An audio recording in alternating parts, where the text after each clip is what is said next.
Exercise 3.2 होगा। लेकिन इस 3.2 के पहले स्टार्ट करने से पहले मैं कुछ बिंदुओं पर चर्चा करना चाहूँगा जो पहले भी बता चुका हूँ, लेकिन अभी भी फिर से एक बार रिकैप करता हूँ कि हम जब दो चरों वाले रैखिक समीकरण की बात करते हैं तो दो चरों वाले रैखिक समीकरण में a1 b1 c1 और a2 b2 और c2 का कंसेप्ट होता है। उसमें क्या होता है, उनमें संबंध क्या होता है पहले बता चुका हूँ, लेकिन आज फिर से देख लीजिए। जो संबंध है पहला कि a1 बटा a2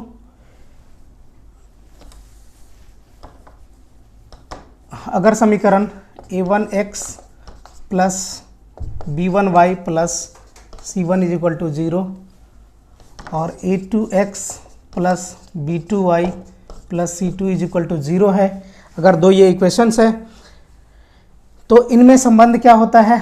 पहला संबंध होता है a1 बटा a2 बराबर नहीं है b1 बटा b2, और ये बराबर अगर नहीं है c1 और c2 अगर बराबर है या नहीं है उससे कोई लेना देना नहीं है, केवल हम चेक करते हैं a1 बटा a2 और b1 बटा b2 को।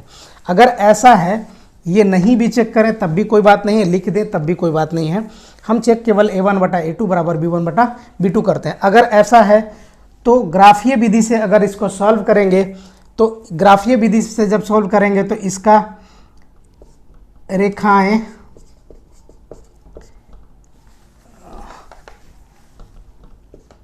एक और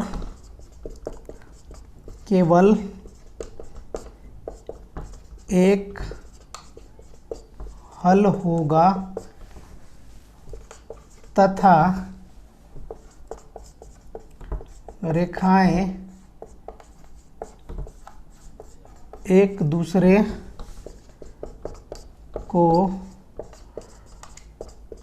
प्रतिच्छेद करेगी।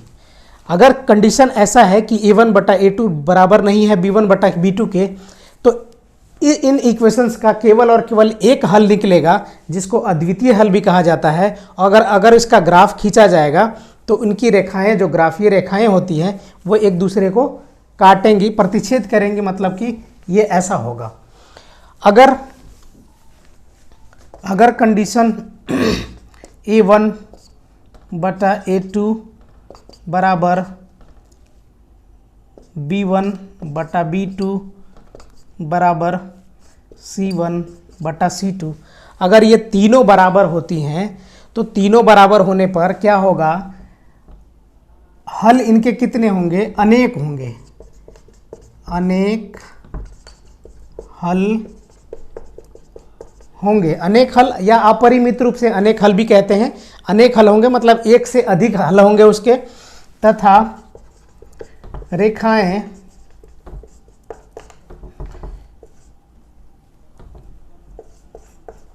समपाती होंगी। रेखाएं क्या होंगी, समपाती होगी, अनेक हल होगा, और रेखा जब इसके ग्राफ खींचे जाएंगे तो एक दूसरे के ऊपर ही ग्राफ खींच जाएगा, एक लाइन के ऊपर दूसरी लाइन का भी ग्राफ उसी के ऊपर हो जाएगा, तो उसको बोलते हैं समपाती। चाहे वो ये अगर एक पहले इक्वेशन का ग्राफ होगा तो इसी के ऊपर कहीं कोई बिंदु से दूसरा ग्राफ भी इसी के ऊपर हो जाएगा, इसको बोलते हैं समपाती। तो अगर ये कहा जाए कि अगर रेखाएं समपाती हो, ग्राफ समपाती हो, तो उसका कंडीशन क्या होगा, तो उस कंडीशन में भी हम इक्वेशन निकाल सकते हैं। तीसरा कंडीशन होता है a1 बटा a2 बराबर है b1 बटा b2 के, और अगर बराबर नहीं है c1 बटा c2 के, तो इस कंडीशन में क्या होता है कि इस कंडीशन में समीकरण का कोई हल नहीं होगा तथा रेखाएं समानांतर होंगी।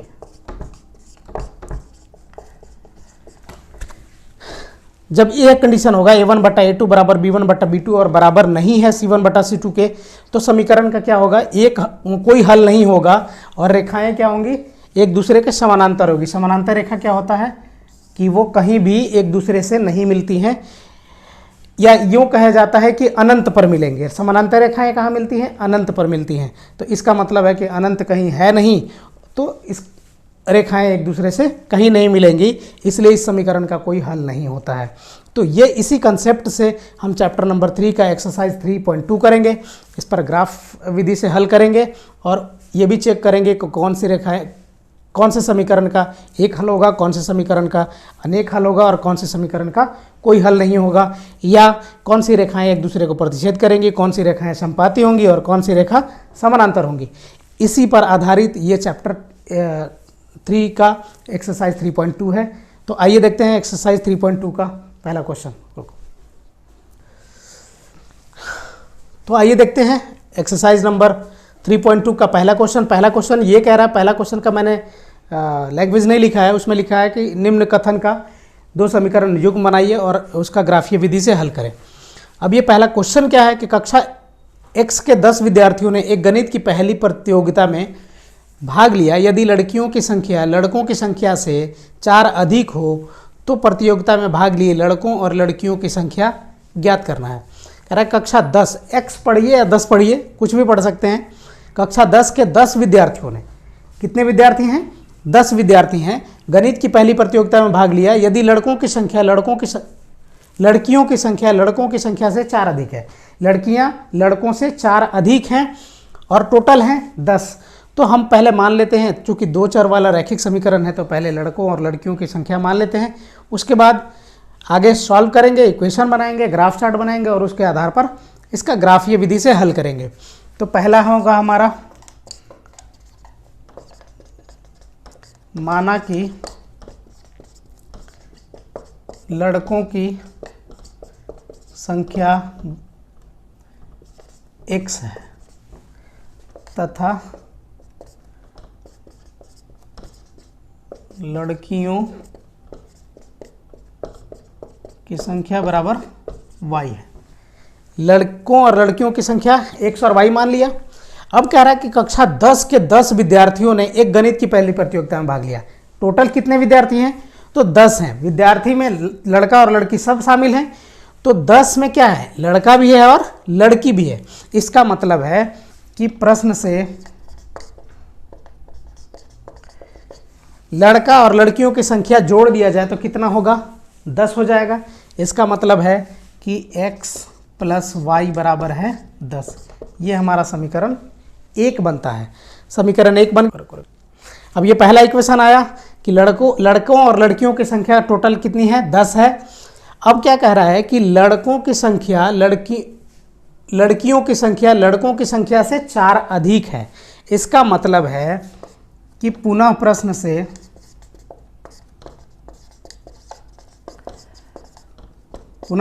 क्या होगा? लड़कियों की संख्या में से अगर 4 घटाएंगे तो लड़कों की संख्या आ जाएगी, या लड़कों की संख्या में 4 जोड़ेंगे तब लड़कियों की संख्या आएगी। तो इसका मतलब है कि लड़कों की संख्या में अगर 4 जोड़ देते हैं तब आएगा क्या? लड़कियों की संख्या।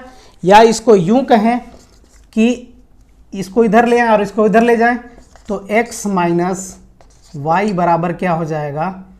ये हो जाएगा -4। लड़की लिख सकते हैं x प्लस वाई माइनस 10 बराबर 0। ये इक्वेशन फर्स्ट होगा। इसको इक्वेशन फर्स्ट ना मान के और यहाँ पे कर लेंगे x minus Y minus 4 is equal to 0। ये हमारा समीकरण दूसरा हो जाएगा। समीकरण फर्स्ट क्या आ गया? x प्लस वाई माइनस 10 बराबर 0, x माइनस वाई माइनस 4 बराबर 0। अब ये 2 समीकरण आ गए। इन 2 समीकरण का हम ग्राफ चार्ट बनाएंगे और ग्राफ चार्ट बनाने के बाद हम देखेंगे कि उस पर ग्राफ खींच सकते हैं कि नहीं, कितना ग्राफ खींचा जाएगा, और ग्राफीय विधि से हल करेंगे तो कितना लड़कों की संख्या आती है और कितना लड़कियों की संख्या आती है। तो हम इक्वेशन को ऊपर एक बार लिख लेते हैं। पहला इक्वेशन है x प्लस वाई माइनस 10 बराबर 0, और दूसरा इक्वेशन है x माइनस वाई माइनस 4 बराबर ये +4 होगा। x माइनस वाई प्लस 4 बराबर 0। ये समीकरण फर्स्ट, ये समीकरण सेकंड है। अब इस समीकरण के आधार पर हम ग्राफ चार्ट बनाएंगे। तो लिखेंगे समीकरण 1 से क्या है, x प्लस वाई माइनस 10 बराबर 0। तो यहाँ से चाहे तो x की वैल्यू निकाल ले या y की वैल्यू निकाल लें। x की वैल्यू निकालेंगे तो y इधर चला जाएगा, y की वैल्यू निकालेंगे तो x उधर चला जाएगा। तो हम यहाँ से y की वैल्यू निकालेंगे तो ये चला जाएगा उधर 10 प्लस में हो जाएगा और ये x चला जाएगा, x हमारा माइनस में आ जाएगा। तो y बराबर क्या आ गया, 10 माइनस x। अब इस इक्वेशन से यहाँ पे हम x की वैल्यू कुछ भी रखते रहें तो y का वैल्यू हमारा मिलता चला जाएगा। और इसी वैल्यू के आधार पर ये वैल्यू हम अपने मन से रखते हैं कि यहाँ 1 रखें, 2 रखें, 3 रखें, जो भी रखना होगा अपने सुविधा के अनुसार रखते हैं। और जैसा जैसा वैल्यू x का रखते चलेंगे उसी के आधार पर हमारा y का वैल्यू मिलता चला जाएगा। तो मैंने पहले भी बताया पहले ही क्लास में कि ग्राफ खींचने के लिए कम से कम 3 वैल्यू जरूरी होते हैं। x और y के तीन वैल्यू चाहिए होंगे। 4-5 ज़्यादा वैल्यू करेंगे तो वो ज़्यादा एक्यूरेट आएगा। तो हम ज़्यादा से ज़्यादा वैल्यू निकालने की कोशिश करेंगे। चार्ट इस तरह से बनाते हैं, ये x है, ये y है, में रह सकें। तो अगर हम x की वैल्यू यहाँ पे अगर हम 5 रखते हैं तो x बराबर 5 रखने पर क्या होगा, y का वैल्यू 10 माइनस 5 बराबर कितना हो जाएगा, 5 आ जाएगा। तो x बराबर हमने रखा 5 तो y बराबर आ गया 5। अब अगर हम x बराबर 4 रखते हैं तो x बराबर अगर 4 रखते हैं तो 10 में से 4 घटेगा 6 बच जाएगा। तो y बराबर हो जाएगा 10 माइनस 4 बराबर 6। ये हमारा आ गया 6, ये हमारा आया 4 रखा और ये वैल्यू आ गया 6। अब अगर हम 5 4 3 इसी तरह से x बराबर अगर हम 3 रख लेते हैं तो y बराबर क्या आ जाएगा, 10 माइनस 3 बराबर आ जाएगा 7। x बराबर अगर हमने 3 रखा तो y बराबर आ गया 7। एक और वैल्यू, इतना पर भी हमारा ग्राफ बिल्कुल परफेक्ट खींचा जा सकता है। एक एक वैल्यू हम लोग और बढ़ा लेते हैं कि एक एक ज़्यादा सटीक आ जाए। तो अगला वैल्यू हम रख लेते हैं x बराबर 2 तो y बराबर आ जाएगा 10 माइनस 2 बराबर 8। x बराबर 2 रखा तो y बराबर क्या आ गया, हमारा 8 आ गया। ये हमारा पहले समीकरण के लिए ग्राफ चार्ट बन गया। अब समीकरण दूसरे के लिए हम लिखेंगे यहाँ समीकरण 2 से क्या मिल सकता है हमारा, x माइनस वाई प्लस 4 बराबर 0 है। ये है। अब यहाँ से हमने y निकाला था, यहाँ से भी y निकाल सकते हैं, x भी निकाल सकते हैं, y भी निकाल सकते हैं। तो y निकाला है तो एक पैटर्न की तरह बनाएंगे तो ज़्यादा बेहतर लगेगा, ज़्यादा अच्छा लगेगा। तो इसलिए हम यहाँ से भी y का ही वैल्यू निकालते हैं। तो ये y अगर इधर चला जाएगा तो क्या बचेगा, x प्लस 4 बराबर y हो जाएगा। x प्लस 4 को इसी तरफ रखा, y को उस तरफ ले गए तो क्या हो गया, x प्लस 4 बराबर y। अब इसको हम व्यवस्थित रूप में से लिख लेंगे, y बराबर हम क्या लिख सकते हैं, x प्लस 4। ये हमारा दूसरे समीकरण से निकल के आया। अब इस दूसरे समीकरण के लिए हम एक ग्राफ चार्ट खींचेंगे।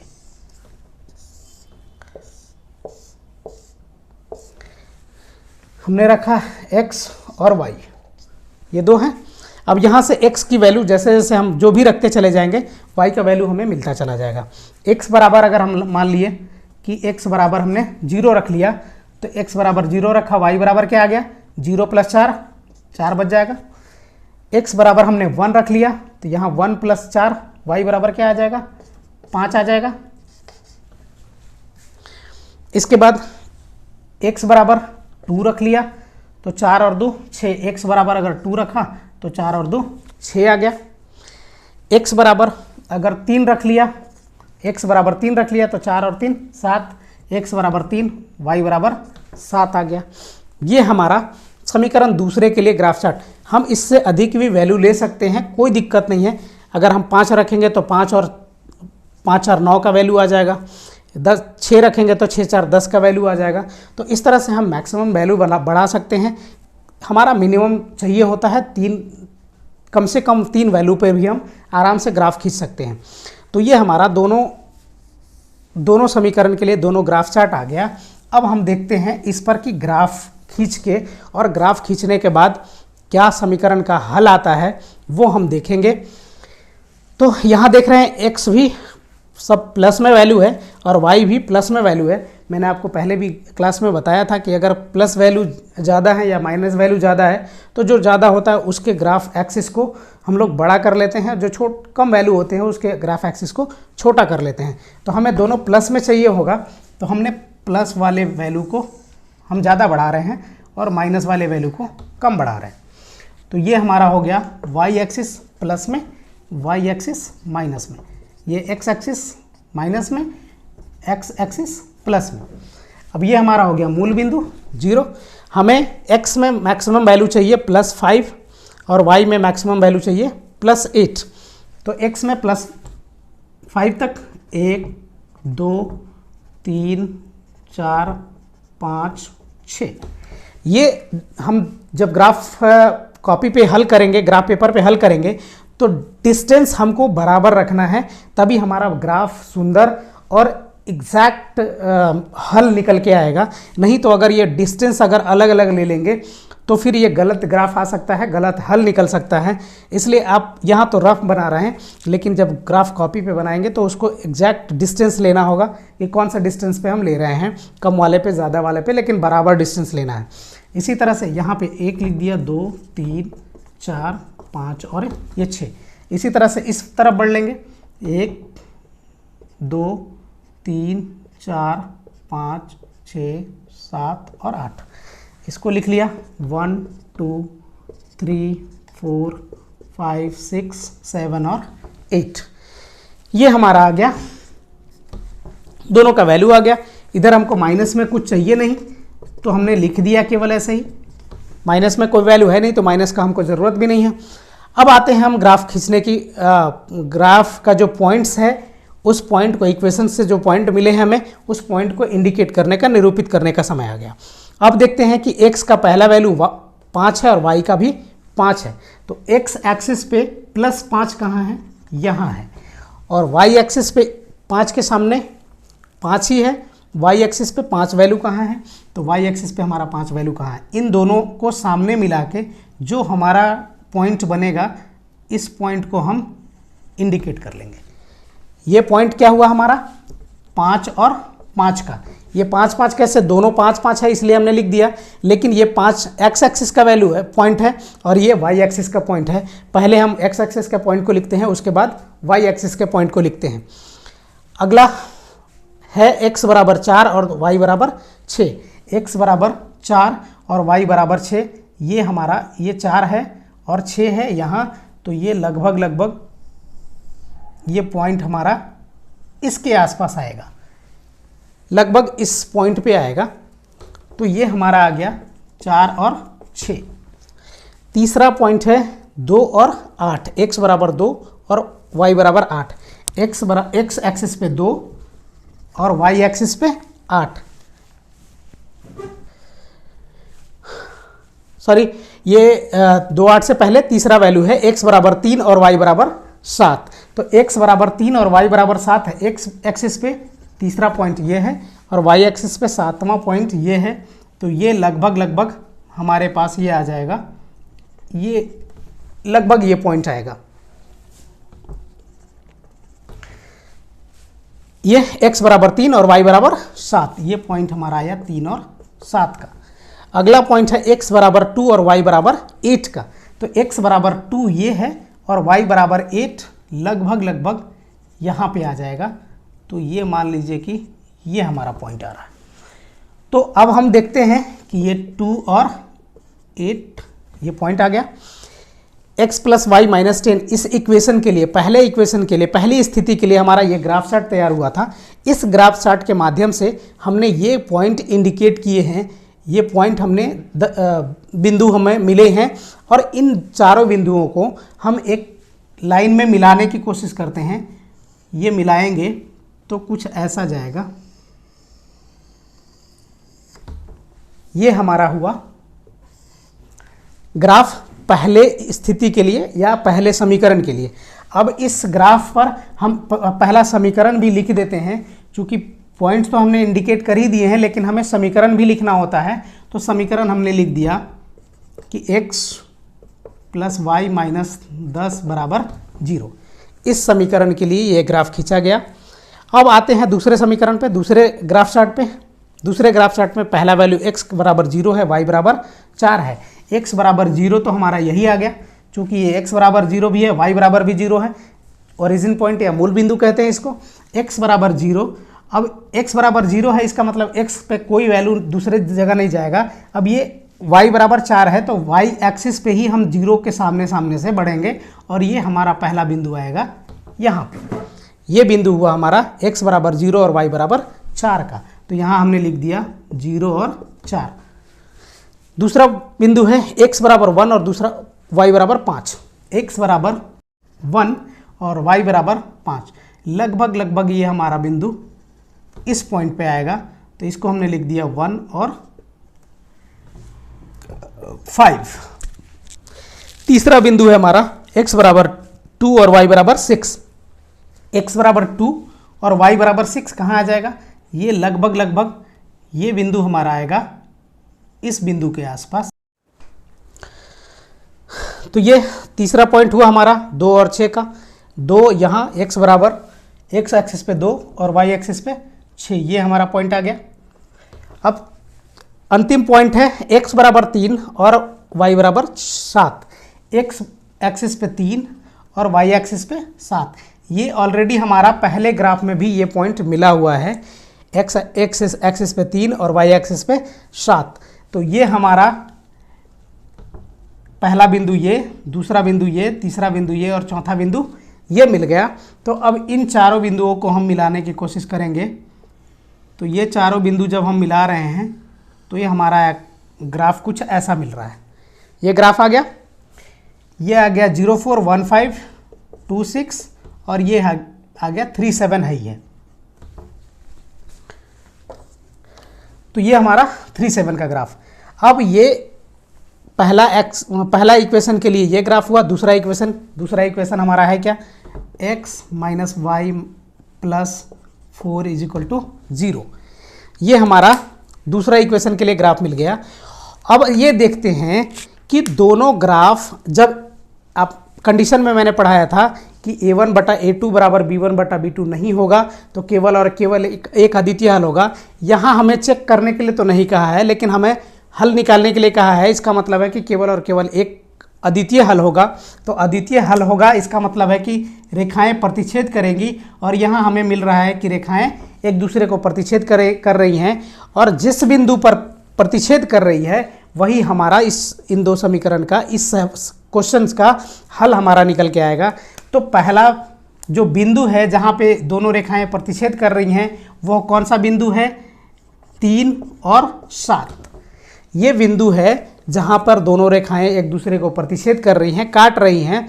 इसका मतलब है कि x बराबर 3 और y बराबर 7, यही हमारा x और y हमने क्या माना था कि लड़कों की संख्या x है और लड़कियों की संख्या y है। अब लड़कों की संख्या हमारा 3 आ गया और लड़कियों की संख्या हमारा 7 आ गया। समीकरण को संतुष्ट भी करता है कि लड़कों की संख्या से लड़कियों की संख्या 4 अधिक है, तो लड़कियों की संख्या 7 है और लड़कों की संख्या 3 है। इसका मतलब है कि 3 में 4 जोड़ेंगे तो 7 आ जाएगा। इसका मतलब है कि लड़कियों की संख्या 4 अधिक है लड़कों की संख्या से। तो ये इस तरह से हमारा हल निकल के आ गया। हम ये लिख सकते हैं कि अतः लड़कों की संख्या x बराबर 3 तथा लड़कियों की संख्या y बराबर 7 है। यही हमारा इस सवाल का पूरा हल हो गया। 1 बाय 1 वर्ड टू वर्ड हमने क्वेश्चंस को बताया है। उम्मीद है आप समझ गए होंगे।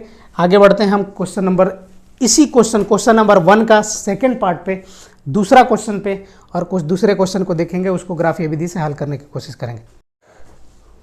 तो आइए क्वेश्चन नंबर 1 का क्वेश्चन नंबर 2 देखते हैं क्या है। 5 पेंसिल तथा 7 कलम का कुल मूल्य 50 रुपये है, जबकि 7 पेंसिल तथा 5 कलम का कुल मूल्य 46 रुपये है। एक पेंसिल तथा एक कलम का मूल्य ज्ञात करना है। इसको भी ग्राफीय विधि से हल करना है। 5 पेंसिल तथा 7 कलम का मूल्य 50 रुपये है। तो पहले हमें निकालना क्या है? एक पेंसिल तथा एक कलम का मूल्य निकालना है। तो हम मान लेंगे, माना कि एक पेंसिल का मूल्य बराबर 100 रुपये है तथा एक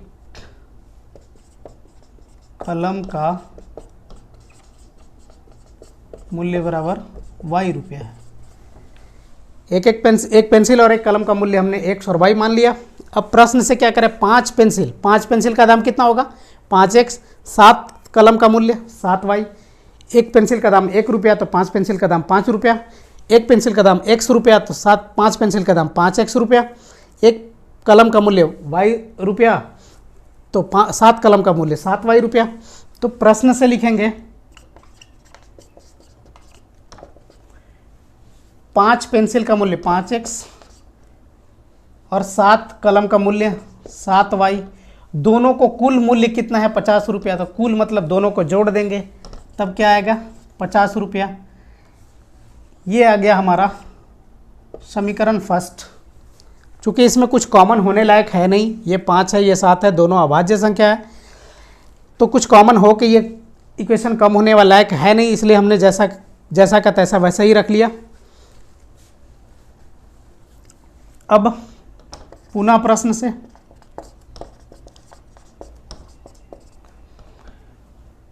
पाँच कलम तथा अगला प्रश्न है कि 7 पेंसिल तथा 5 कलम का मूल्य।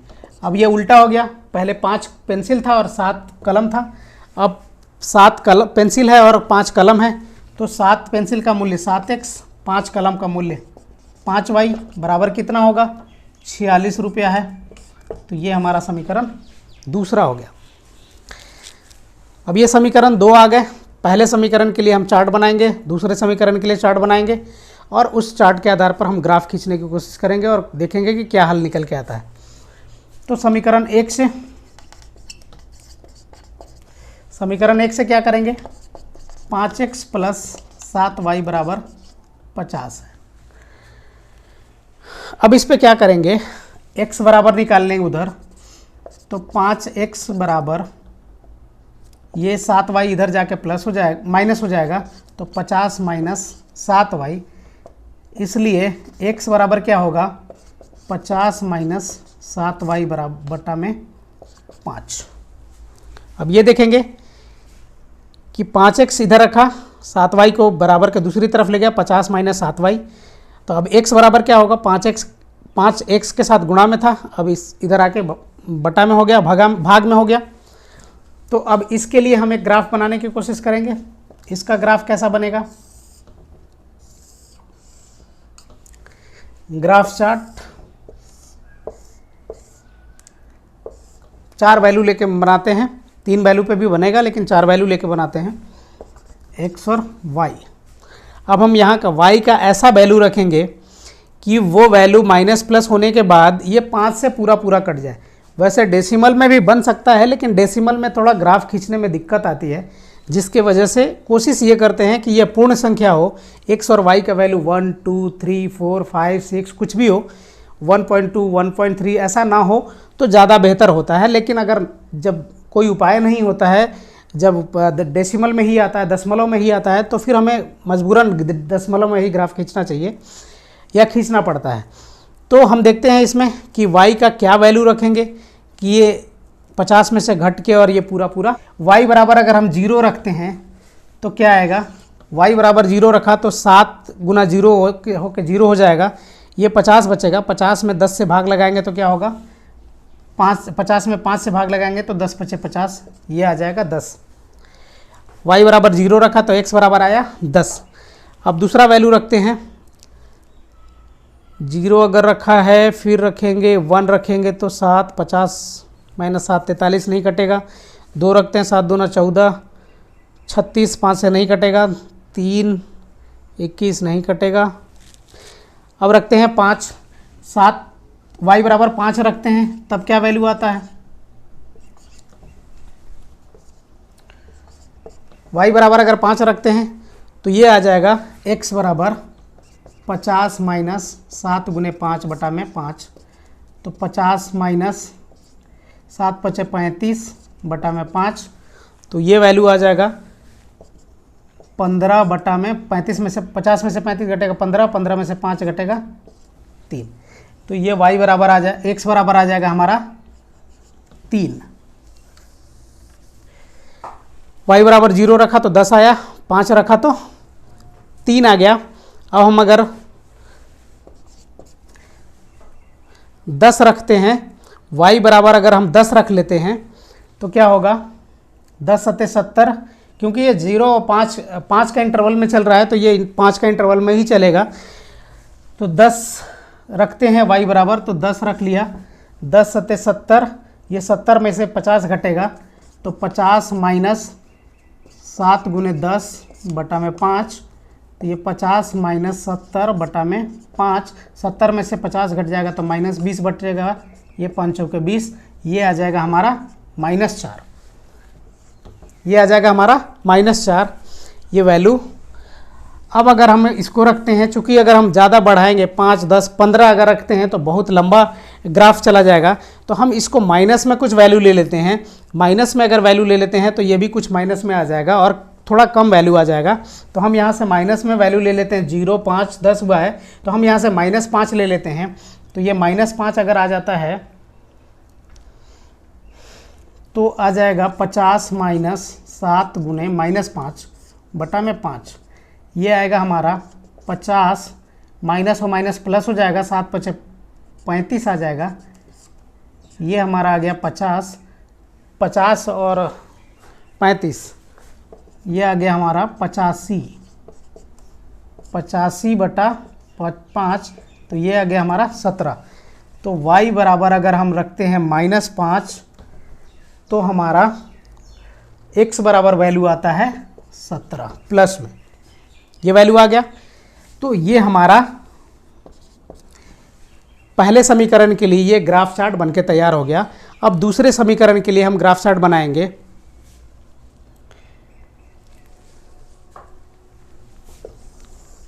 यहाँ लिखेंगे समीकरण 2 से, समीकरण 2 क्या कहता है, 7x प्लस 5y बराबर 46, 7x प्लस 5y बराबर 46, ये हमारा दूसरा समीकरण है।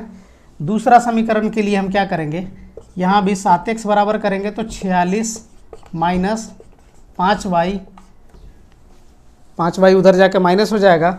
अब यहाँ से x 7 के साथ गुना में है तो x बराबर अगर लिखेंगे तो 7 बटा में चला जाएगा, तो ये 46 माइनस 5y बटा में आ जाएगा 7।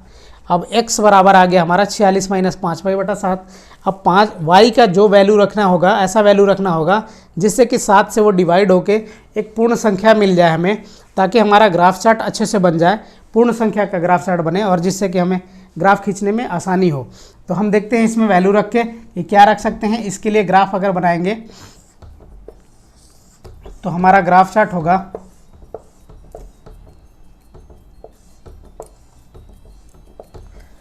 ये x है और ये y है। अब हम क्या वैल्यू रखते हैं,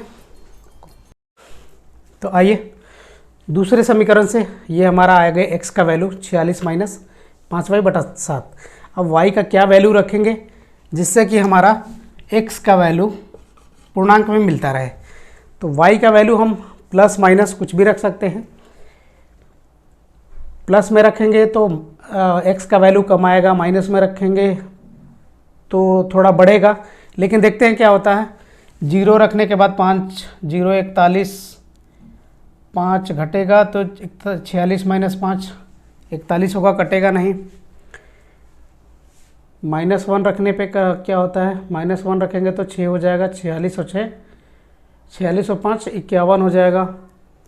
-2 रखने पर, हाँ, तो y बराबर हम अगर यहाँ -2 रखते हैं, x बराबर आ जाएगा हमारा 46 माइनस 5 गुने -2 बटा में 5। तो 46 माइनस माइनस प्लस हो जाएगा, 10 बटा 5, ये 56 बटा 5, 7 है, सॉरी ये 7 है, 7 8 56। तो ये हमारा x का वैल्यू आ जाएगा 8। अब इसी तो x का वैल्यू हमारा 8 आ गया। अब इसके बाद हम क्या वैल्यू रखेंगे एक y का, कि x का वैल्यू आ जाए पूरा पूरा। तो y का वैल्यू अगर हम रखते हैं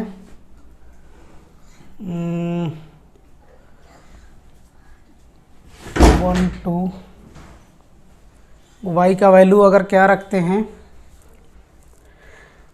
तो ये y का वैल्यू हम यहाँ पे अगर 5 रखते हैं तो 5, x का वैल्यू आएगा 46 माइनस 5 गुना 5 बटा में 7। 46 माइनस 5 बचे 25 बटा में 7, ये आएगा 6 में से 5 गया 1, 4 में से 2 गया 21 बटा में 7, तो 70 21। ये y का वैल्यू अगर हमने 5 रखा तो y का वैल्यू हमने 5 रखा तो x का वैल्यू हमारा 3 आया। अब एक पैटर्न इसमें ग्राफ में ये चलता है कि इनके बीच जो डिफरेंस होता है वही डिफरेंस लेके अगर चलेंगे तो हमारा वैल्यू मिलता चला जाएगा। तो ये -2 से 5 बढ़ा है, मतलब -2 से -1 आया, फिर 0 आया, फिर 1 2 3 पर ये ऐसे 1 2 3 4 5 कितना बढ़ा 1 2 3 4 5 6 7 8। 2 से -2 था, इसको छोड़ देते 1 2 3 4 5 6 7, 7 का डिफरेंस आ रहा है। तो अब हम यहाँ से 7 का डिफरेंस लेके चलेंगे तो -2 से 5 हुआ, 5 से अब 7 जोड़ेंगे इसमें तो कितना होगा 12। तो ये अगर 12 रखते हैं y बराबर, अगर 12 रखते हैं तो x बराबर क्या आएगा y माइनस 5 गुने 12 बटा में 7, ये आएगा 46 माइनस 12 पचे 60 बटा में 7। अब 46 60 में से 46 घटेगा तो बचेगा 14, 14 माइनस 7 ये आ गया 2। अगर ये रखा हमने 12 तो ये आया हमारा 2। अब यहाँ से -2 से 5 7 का बढ़ा था, 5 से 12 ये बढ़ा, फिर से 7 का, फिर से अगर 7 बढ़ाएंगे तो ये हमारा आ जाएगा 19। अगर 19 y बराबर रखते हैं तो x बराबर क्या वैल्यू आएगा, x बराबर 46 माइनस 5 गुना 19 बटा में 7, ये आएगा 46 माइनस 19 पचे 95 बटा में 7। 95 में से 46 घटाएंगे तो क्या बचेगा 10 5 15 में से 6 गया 9, 8 में से 4 गया 4, 49 बटा में 7, 7 7 49, ये आ गया हमारा 7। तो हमारा वैल्यू आ गया, दूसरे इक्वेशन के लिए ग्राफ आ गया x बराबर 8 y बराबर -2, x बराबर 3 y बराबर 5, x बराबर 2 y बराबर 12 और x बराबर 7 और y बराबर 19। अब इन दो ग्राफ इन इक्वेशंस का ग्राफ खींचेंगे और ग्राफ खींचने के बाद देखते हैं कि वो ग्राफ कैसा होता है, एक दूसरे का प्रतिच्छेद करता है कि नहीं करता है, अगर करता है तो किस बिंदु पर करता है, x का वैल्यू क्या आया और y का वैल्यू क्या आया। तो हम इक्वेशंस और ग्राफ चार्ट को यहाँ लिखते हैं, इसको मिटाते हैं। तो हमने दो इक्वेशंस हैं, दोनों इक्वेशंस के ग्राफ चार्ट को लिख लिया है। पहला इक्वेशंस के लिए ये ग्राफ चार्ट है, दूसरे इक्वेशंस के लिए ये ग्राफ चार्ट है। अब इनके मदद से हम ग्राफ बनाएंगे। अब यहाँ देख रहे हैं कि x में वैल्यू प्लस में 17 तक है और माइनस में 4 तक है, -4 तक है। y में वैल्यू 10 तक है प्लस में और माइनस में 5 तक। यहाँ माइनस का वैल्यू भी फिर भी कम है और प्लस का वैल्यू ज़्यादा है, तो हम माइनस का वैल्यू कम बनाएंगे और प्लस का वैल्यू ज़्यादा बनाएंगे।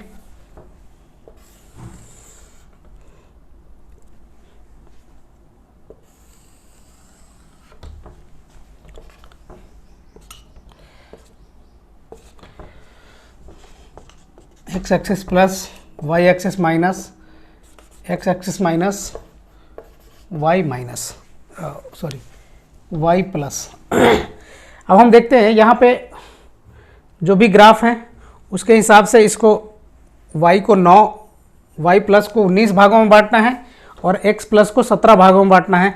तो हम इसमें छोटा छोटा बिंदु लेंगे जिससे कि हमारा वो बन जाए 1 2 3 4 5 6 7 8 9 10 11 12 13 14 15 16 17 18 और 19। इस तरह से हमारा ग्राफ पे नंबरिंग हो गया। अब हम पॉइंट्स को डिनोट करते हैं कि कौन कौन सा पॉइंट्स कहाँ ग्राफ में। अब पहला बिंदु देखेंगे x, पहले इक्वेशन के लिए x बराबर 10 और y बराबर 0 है। y एक्सिस पे 0, ये y एक्सिस पे 0 है, तो y एक्सिस का वैल्यू 0 है तो y एक्सिस पे हमको कहीं नहीं जाना है, हमें बढ़ना कहाँ है x एक्सिस में 10 की तरफ। x एक्सिस में +10 कहाँ आएगा, ये आएगा हमारा पहला पॉइंट 0 और 10 और 0, ये पहला पॉइंट आ गया 10 और 0। दूसरा है x बराबर 3 y बराबर 5, x एक्सिस पे 3 और y एक्सिस पे 5, तो लगभग ये हमारा बिंदु यहाँ पे आएगा। तो ये आ गया हमारा 3 और 5। अगला है x बराबर -4 और y बराबर 10, x बराबर -4, x एक्सिस में -4 वैल्यू है और y एक्सिस में 10 है, y एक्सिस में 10 प्लस में, तो ये इसके सामने 10 कहाँ चला जाएगा, ये लगभग ये हमारा पॉइंट यहाँ आएगा। इस पॉइंट का जो स्थिति है वह है -4 और 10 की। तो पहला और अंतिम है x बराबर 17, y बराबर -5, x एक्सिस पे 17 यहाँ है और y एक्सिस पे -5, ये बिंदु चला जाएगा कुछ, ये लगभग इस पॉइंट पे आएगा। तो ये 17 और -5 का वैल्यू है। अब ये 4 बिंदु हमें मिल गए, पहले इक्वेशन से, पहले ग्राफ चार्ट से 4 बिंदु मिल गए। अब इन चारों बिंदुओं को अगर हम मिलाने की कोशिश करें तो हमारा ग्राफ कुछ इस तरह से आएगा।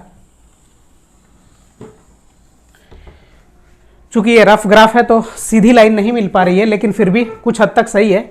ये हमारा पॉइंट आ गया 1 2 3 और ये 4 पॉइंट से मिल गए। और ये हमारा कौन सा इक्वेशन है, इक्वेशन है 5x + 7y = 50। ये इक्वेशन हमने लिख दिया। पहले इक्वेशन के लिए हमारा ग्राफ खिंच गया है। अब दूसरे इक्वेशन के लिए, दूसरा ग्राफ चार्ट से हमें क्या मिल रहा है, x बराबर 8 और y बराबर -2। x बराबर 8, x एक्सिस पे 8 यहाँ है और y बराबर y एक्सिस पे -2 है, तो x y एक्सिस में यहाँ नीचे चले जाएंगे, तो ये इसके सामने लगभग पॉइंट हमें यहाँ मिल जाएगा, ये है 8 और -2 का। दूसरा पॉइंट है x बराबर 3 y बराबर 5, x बराबर x एक्सिस पे 3 और y एक्सिस पे 5, y एक्सिस पे 5, ये हमारा है दूसरा पॉइंट, जो कि पहले इक्वेशंस का एक पॉइंट ऑलरेडी मिला हुआ है। तो ये हमारा दूसरा पॉइंट जो हुआ दूसरे इक्वेशंस का, वो पहले इक्वेशंस के किसी एक पॉइंट से मैच कर रहा है, तो ये हमारा हो गया दूसरा पॉइंट। तीसरा है x = 2 और y = 12, x एक्सिस पे 2 और y एक्सिस पे 12, तो ये लगभग हमारा इस पॉइंट पे आ जाएगा। ये है x = 2 और y बराबर 12। अब अंतिम पॉइंट्स क्या है, x बराबर 7 और y बराबर 19, x बराबर 7, x एक्सिस पे 7 ये बिंदु है और y एक्सिस पे 19 है, तो 19 प्लस में है इसलिए ऊपर की ओर जाएंगे, तो ये 7 और 19 ये लगभग इस पॉइंट पे हमें मिल जाएगा।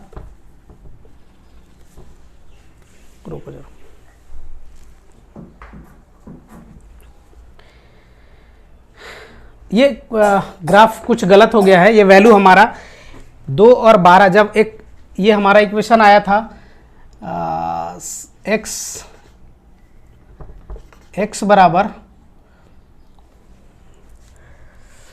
46 - 5y बटा में 7 आया था। अगर हम y बराबर 12 रख रहे थे तो ये x बराबर आएगा 46 - 5 × 12 बटा में 7, ये आएगा 46 - 12 × 5 60 - 7, तो ये आएगा वैल्यू -14 बटा 7, तो ये वैल्यू -2 आएगा। आप थोड़ा सा करेक्ट कर लीजिएगा पीछे से, वो वैल्यू थोड़ा मिस्टेक हो गया था, ये -2 आएगा और ये वाला भी -7 आएगा। चूँकि 19 वैल्यू प्लस में रखेंगे तो 19 × 5 = 95 हो जाएगा, और ये 46 - 5 × 19 बटा 7, तो 46 - 95 बटा में 7, ये आएगा -49 बटा 7, तो ये 7 7 49 माइनस में वैल्यू आएगा। तो ये हमारा ये -2 और -7 होगा। तो ये थोड़ा सा मिस्टेक हुआ है, थोड़ा आप सुधार लीजिएगा। ये हमारा जो तीसरा पॉइंट होगा x = ये जो हमारा तीसरा पॉइंट है x = -2 और 12 है, तो ये -2 x एक्सिस का -2 और y एक्सिस पे 12, तो ये बिंदु जाएगा हमारा लगभग इस पॉइंट पे, x = 2 -2 और y = 12, तो ये आएगा -2 और 12। पहला पॉइंट आया था 8 और -2, 8 और -2, दूसरा पॉइंट आया 3 और 5, 3 और 5, तीसरा पॉइंट आएगा -2 और 12, -2 और 12 का पॉइंट ये आ गया, और अंतिम पॉइंट है -7 और 19। -7 अगर हम इसको थोड़ा सा बढ़ा लेते हैं तो ये आएगा -6 और यहाँ पे लिख दिया -7। तो कुछ इस तरह से बढ़ा लेंगे हम इसको। अब ये x = -7 यहाँ पे और y = 19 है, तो ये चला जाएगा कुछ यहाँ पे, लगभग ये पॉइंट यहाँ पे आएगा, ये -7 और 19 ये पॉइंट आ गया। पहला बिंदु 8 -2 का, दूसरा बिंदु 3 और 5 का, तीसरा बिंदु -2 और 12 का, और चौथा बिंदु -7 और 19 का। अगर इन चारों पॉइंट्स को हम मिलाते हैं, ये थोड़ा इस तरफ आएगा, -7 और 19। आप ग्राफ कॉपी पे करेंगे तो एग्जैक्ट पॉइंट आ जाएगा। तो आप इसको अगर मिलाएंगे तो ये पॉइंट, ये जो ग्राफ होगा, ये ग्राफ यहाँ 3 और 5 बिंदु पे मिलेगा, ये दोनों एक दूसरे को काटेंगे। तो इस पॉइंट को ही, ये हमारा दूसरा इक्वेशंस के लिए ग्राफ हुआ। ये ग्राफ का इक्वेशन क्या है, 7x प्लस 5y = 46। इसका 4 पॉइंट्स को मिला के हमने ग्राफ बनाया, तो ये ग्राफ आया। ये दोनों ग्राफ, ये ग्राफ और दूसरा ग्राफ, ये हमारा बिंदु कौन सा मिल रहा है, 3 और 5 पे मिल रहा है। तो दोनों एक दूसरे को प्रतिच्छेद कर रहे हैं, दोनों एक दूसरे को काट रहे हैं। तो ये हमारा x बराबर वैल्यू आया 3 और y बराबर वैल्यू आया 5। तो हमारा क्वेश्चन का जो था कि 5 पेंसिल तथा 7 कलम का मूल्य 50 रुपये है, जबकि 7 पेंसिल तथा 5 कलम का कुल मूल्य 46 रुपये है, तो 1 पेंसिल तथा 1 कलम का मूल्य ज्ञात कीजिए। तो हमारा x का वैल्यू आया 3 और y का वैल्यू आया 5। तो हम यहाँ से लिख सकते हैं कि अतः 1 पेंसिल का मूल्य बराबर x माना था हमने, तो 3 रुपये आया, और 1 कलम का मूल्य बराबर y माना था, तो y बराबर आया हमारा 5 रुपये वैल्यू। तो ये हमारा आंसर निकल के आ गया कि 1 पेंसिल का मूल्य 3 रुपये और एक कलम का मूल्य 5 रुपये निकल के आ गया। तो ये इस तरह से ये क्वेश्चन नंबर 1 का दोनों क्वेश्चन हमने सॉल्व कर लिया है, दोनों का ग्राफ खींच के देख लिया है, दोनों का ग्राफ में एक हल निकल के आए x और y के, और यही हमारा आंसर निकल के आ गया। तो आगे चलते हैं अगले क्वेश्चन पे और आगे देखेंगे कि अगला क्वेश्चन क्या है, उसको हल करने की कोशिश करेंगे। उम्मीद है आप समझ गए होंगे। अगर आप हमारे चैनल पे नए हैं तो चैनल को लाइक करें, सब्सक्राइब करें, और कमेंट सेक्शन में अपने डाउट्स को बताएं कि क्या डाउट आ रहे हैं आपको। अगर डाउट आ रहा है तो बताएं ज़रूर, कोशिश करेंगे अगले क्लास में उसको सॉल्व करने की। अगले क्लास में मिलते हैं अगले क्वेश्चन के साथ। तब तक के लिए जय हिंद, धन्यवाद।